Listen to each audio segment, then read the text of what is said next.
Hi guys, welcome back to our channel family time. अभी सावन का महीना आने वाला है और सावन के महीने में एक के बाद एक त्योहार आते ही रहते हैं और हर त्योहार पे कुछ ना कुछ स्वीट बनाया जाता है। तो आज हम एक ऐसे रेसिपी बनाते हैं जो मम्मी एकदम परफेक्शन से बनाते हैं। तो चलिए देखते हैं खोया गुलाब जामुन की रेसिपी। अगर आपने अभी तक चैनल को सब्सक्राइब नहीं किया है तो सब्सक्राइब कीजिए, वीडियो को लाइक कीजिए, शेयर कीजिए, कमेंट बॉक्स में कमेंट कीजिए और वीडियो एंजॉय कीजिए। So let's get started. So let's have a quick look at ingredients. Half bowl maida, 500 gram khoya, अगर इसी बॉल से मेजर करेंगे तो ये 2 बॉल खोया, bowl sugar, 1 pinch of baking soda and fry करने के लिए ऑयल। ये जो खोया है इसे हमने फ्रीज में रखा था ताकि वो थोड़ा सख्त हो जाए और उसका जो मॉइस्चर है वो कम हो जाए। इसके बाद हमने इसे बड़ी प्लेट में निकाला है ताकि नीड करते समय आसानी से इसे नीड कर सके। अभी इसमें हमने जो ये मैदा लिया है इसके ऊपर हमने एक छानने के लिए आधा कप जो मैदा लिया है वो इसमें डाल दिया है और जस्ट 1 पिंच 1 पाव के लिए अभी ये जो हमने खोया में मैदा मिक्स किया है इसे हल्के हाथ से ही मिक्स कर लेंगे। हमने फ्रीज में इसीलिए रखा है कि ताकि वो सख्त बने और मैदा डालने के बाद उसको आसानी से मिक्सर में हम घुमा सके ताकि वो खोया के साथ इवनली मिक्स हो जाए। ये जो हमने मैदा और खोया मिक्स किया है वो रफली मिक्स किया है। अभी हम इसको एक बार मिक्सर से घुमाएंगे तो हमको बहुत ज्यादा देर तक इसको नीड नहीं करना होगा, यानी ज्यादा मसलना नहीं होगा। तो ये मिक्सी से निकालने के बाद खोया और मैदा एकदम इवनली मिक्स हो जाएगा और बाद में जो एफर्ट्स लगने वाले थे हमें मिक्स करने के लिए वो कम हो जाएंगे और ये इस तरह से बहुत अच्छी तरह से मिक्स हो जाएगा। देखिए अभी ये पायल जो इसको नीड कर रही है वो बहुत आसान काम हो गया है क्योंकि ये मिक्सी से हमने घुमाया है। इसलिए अगर हम सिंपली मैदा और खोया को हाथ से ही मसलते तो उसको 8 से 10 मिनट तक मिक्स करना पड़ता था, लेकिन मिक्सी में घुमाने की वजह से सिंपली 2 मिनट में इसका नीड करना हो जाएगा। अब 2 मिनट हो गए हैं तो आपको ये ध्यान में आएगा कि अब ये प्लेट को बिल्कुल भी चिपक नहीं रहा है, मतलब कि ये अच्छी तरह से नीड हो गया है। ये जो हमने डो बनाया है इसको हम इक्वली पोर्शन में डिवाइड कर लेंगे ताकि जो बॉल्स बनेंगे वो एक जैसे बनेंगे। इसको हम इक्वल पोर्शन में कट कर रहे हैं। काटने के बाद ये जो ऐसा स्ट्रक्चर दिखेगा इसका मतलब इसका नीडिंग जो है एकदम प्रॉपर से हो गया है। तो हमने डो को ऐसे इस साइज के इक्वल पोर्शन में डिवाइड कर लिया है और अब हम इसके बॉल्स बनाएंगे। बॉल्स बनाते समय ध्यान रखिए कि उसमें कहीं क्रैक्स ना आ जाए, तो इसलिए थोड़ा सा प्रेस करके और इस तरह से थोड़ा सा उसको फ्लिप करके फिर उसके बॉल्स बनाइए। वैसे लोग गुलाब जामुन बनाने के लिए इतने डरते क्यों है? जनरली रेडीमेड पैकेट का ही गुलाब जामुन बनाते हैं। हाँ, खोया का गुलाब जामुन बनाना उतना आसान है भी नहीं भी। अगर आप proper tricks and tips follow करोगे तो परफेक्ट बन जाएंगे, एकदम soft and juicy and spongy also. वो टिप्स एंड ट्रिक्स क्या है ये हम गुलाब जामुन बनाते समय आपके साथ शेयर करेंगे, तो आप एंड तक इस वीडियो को देखिए ताकि आपको सब टिप्स एंड ट्रिक्स पता चल जाए। तो आप जो ये एक ट्रिक बता रहे हो तो इसके वजह से सभी को मतलब बहुत ही इजीली आ जाएगा। हाँ बिल्कुल, जो फर्स्ट टाइम भी ट्राई करेंगे उनको भी बहुत अच्छे से। बिल्कुल, और इसकी टेस्ट भी बहुत सुंदर लगती है। देखिए ये कितने सॉफ्ट बन गए हैं। इस तरह से अब हम इसे ढक के रख देंगे 10 मिनट तक और उसके बाद हम इसे फ्राई करेंगे।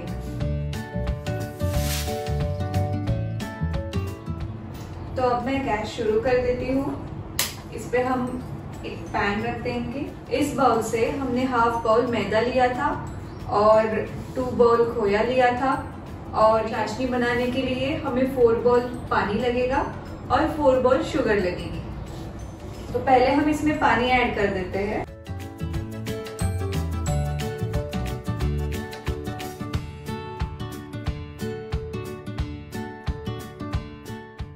इस बॉल में हमने ऑलरेडी 4 बॉल शुगर ली थी, वो हम इसमें डाल देंगे।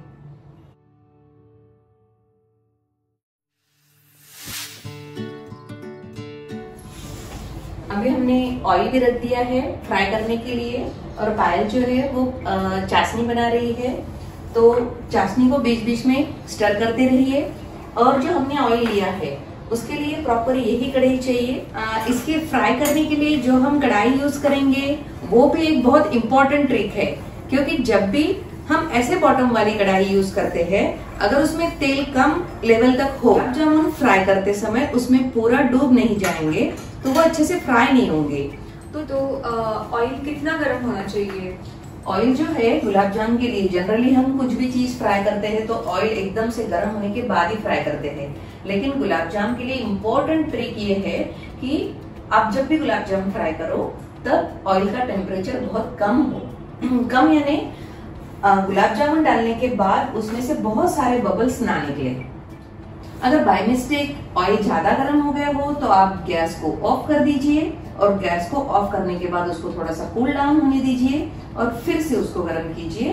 कम टेम्परेचर पे फिर फ्राई कर सकते हैं। मुझे लगता है यही चीज है कि जिसके वजह से बहुत लोगों के खोया गुलाब जामुन बिगड़ जाते हैं। हाँ, क्योंकि अगर हम बहुत गर्म ऑयल में उसको तलेंगे तो ये चीज होती है कि वो गुलाब जामुन बाहर से तो फ्राई अच्छे से हुआ ऐसा लगता है, लेकिन अंदर एक लम्प पकड़ जाती है, तो वो लम्प अंदर से पकड़ने की वजह से गुलाब जामुन का टेस्ट फिर अच्छा नहीं आता।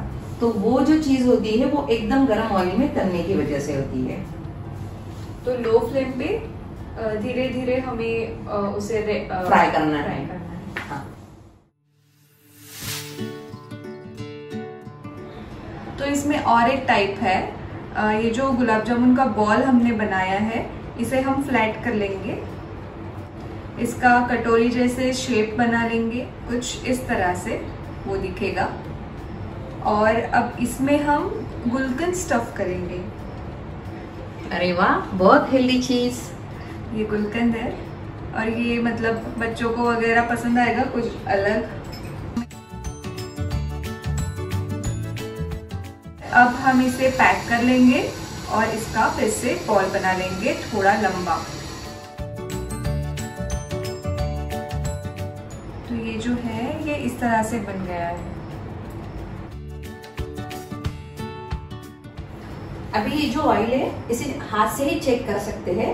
इसकी अगर गर्माहट आपको महसूस होती होगी थोड़ी सी, तो इसका मतलब ये गर्म हो गया होगा। लेकिन मावा के गुलाब जाम यानी खोया के गुलाब जाम बनाना उतना भी आसान चीज नहीं है, लेकिन आप ट्रिक्स एंड टिप्स फॉलो करोगे तो आसानी से बन जाएगा। उसके लिए ये एक इम्पोर्टेंट टिप है कि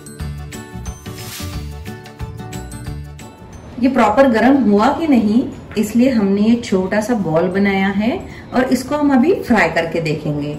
अब देखिए ये डालने के बाद बबल्स जो है एकदम से बाहर नहीं आए, इसका मतलब टेम्परेचर सही है। अगर एकदम से बबल बाहर आ जाते तो इसका मतलब टेम्परेचर गड़बड़ है, जिसकी वजह से आपके गुलाब जामुन फ्राई तो हो जाएंगे और अच्छे से फ्राई हुआ जैसे भी दिखेंगे, लेकिन उसकी पूरी जो स्किन है वो चाशनी में डलने के बाद वो पूरी उसके ऊपर से स्किन निकल जाएगी। तो इसीलिए इतना ही टेम्परेचर होना चाहिए ताकि वो धीरे से उसमें से बबल्स बाहर आ जाए। हल्का सा पलट लीजिए और इसको गोल्डन ब्राउन होने तक फ्राई कीजिए। बस इसी टेम्परेचर की हमें जरूरत है और इसी टेम्परेचर में हमें सभी गुलाब जामुन को आराम से तलना है। और जो पायल ने चाशनी बनाई है, ये भी चाशनी में शक्कर घुल गई है और इस चाशनी को जैसे लड्डू की चाशनी होती है उसी तरह से कोई हमें तार वाली चाशनी नहीं चाहिए। मिक्स होने के बाद बस 3 से 4 मिनट तक हम इसको बीच बीच में चलाते रहेंगे और ये चाशनी थोड़ी सी चिपचिपी बन जाए, बस हमें ऐसे ही चाशनी चाहिए। और देखिए ये जो साइज से थोड़ा बड़ा भी हो गया है और थोड़ा सा और इसको गोल्डन होने देते हैं। देखिए इसमें से बबल्स जो है एकदम धीरे धीरे से बाहर आ रहे हैं। ये सही टेम्परेचर है, इसकी ये पहचान है। मावा के गुलाब जामुन यानी खोया के गुलाब जामुन बनाने के लिए थोड़ा सा पेशेंस तो चाहिए, लेकिन उसके बाद उसकी जो टेस्ट आएगी और आपका सभी का मन खुश हो जाएगा।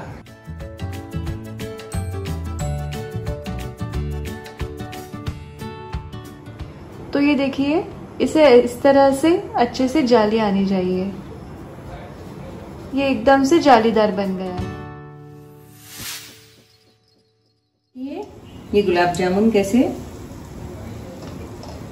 गोल्डन कलर पे आ गए हैं और इसे हमें बीच बीच में ऐसे ही थोड़ा सा चलाना है और ऐसे धीमी फ्लेम पे, लो फ्लेम पे इसको हमें फ्राई करना है जब तक ये अच्छे से पूरे गोल्डन ब्राउन कलर के ना हो जाए।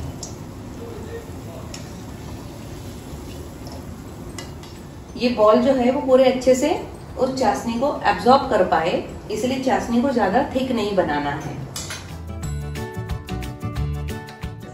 तो ये देखिए, ये जो फ्राई किया हुआ बॉल है वो इतना बड़ा हो गया है और ये है जो हम जिस साइज के हमने बनाए थे। तो ये गुलाब जामुन बॉल्स फ्राई कर लिए हैं हमने और जैसे ही ये फ्राई हो जाए हमें इसे चाशनी में ऐड करना है। हमने पहले ही चाशनी का गैस बंद कर दिया था और अभी ये चाशनी बहुत गर्म है, लेकिन आपको ध्यान रखना है कि उबलते हुए चाशनी में हमें गुलाब जामुन ऐड नहीं करने हैं। हमें ये गर्म चाशनी में ऐड करने हैं पर उबलते हुए चाशनी में नहीं करने। अब देखना पायल, ये जो है ये फटाफट से अभी एब्जॉर्ब करके कैसे फूल जाएंगे एंड जूसी बन जाएंगे। एकदम सॉफ्ट। और ये देखिए चाशनी में जो बॉल्स हमने फ्राई करके डाले थे उन्होंने चाशनी को एब्सॉर्ब करके फूलना शुरू कर दिया है।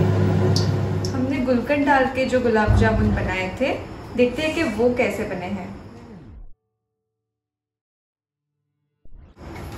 तो ये देखिए, हमारे खोया के गुलाब जामुन एकदम रेडी है और ये बहुत ही स्पॉन्जी, जूसी और डिलीशियस बने हैं।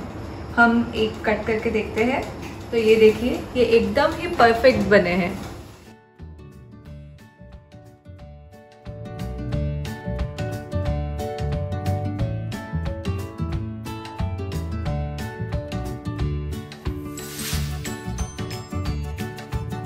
चलो पायल, एक बार सारे ट्रिक्स एंड सारी टिप्स को एक बार रिवाइज करते हैं ताकि सभी फ्रेंड्स लोगों को वो बनाते समय याद रहे और वो आसानी से उनके गुलाब जामुन परफेक्ट बन जाए।